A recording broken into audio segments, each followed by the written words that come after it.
friends back in Fort Worth. After being sprayed with beer and pushed from two directions at once, and all the while warning his assailants about his various defense skills, Jason had finally lost his temper. In a very short fight, he put all three boys on the ground. Then, his real mistake, he'd gone around with a few more rage-driven punches, in the process breaking 2 arms, 1 collarbone, and 1 nose. "You should have stopped when they were down," Hardy had told him. To which Jason had shrugged, "They started it." Even so, the story probably would have ended there had not one of the 3 victims been the son of Richard Raintree, a San Francisco supervisor and political ally of District Attorney Sharon Pratt.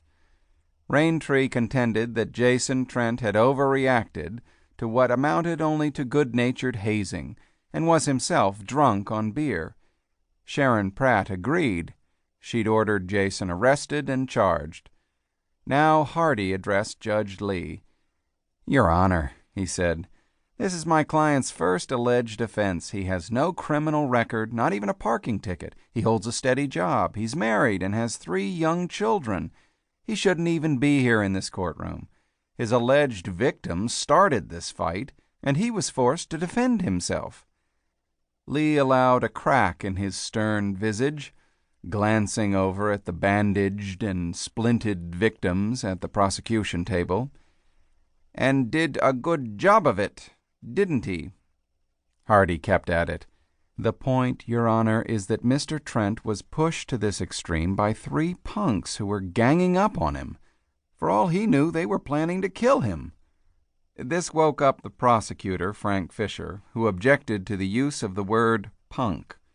"And further, Your Honor, the victims were on the ground at the time of the attack. They posed no threat to Mr. Trent at that time."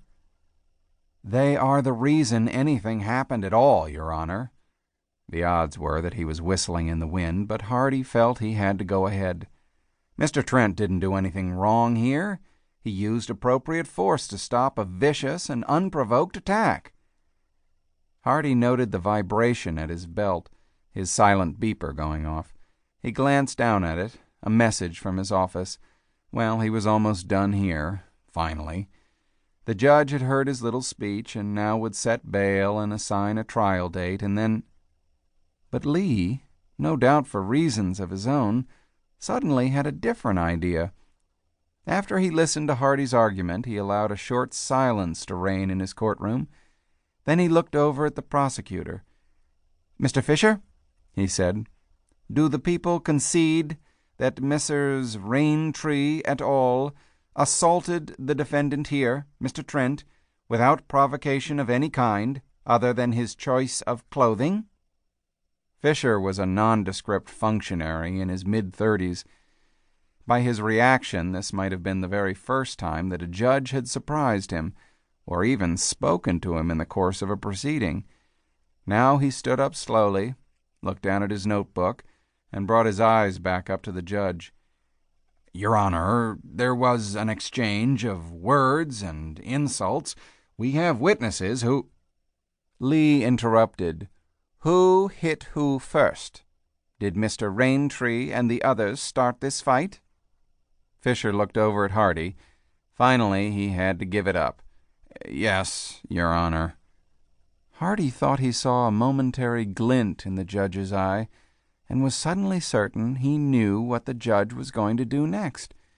He wasn't supposed to do it, but Lee obviously had had enough diplomacy for one day and didn't care.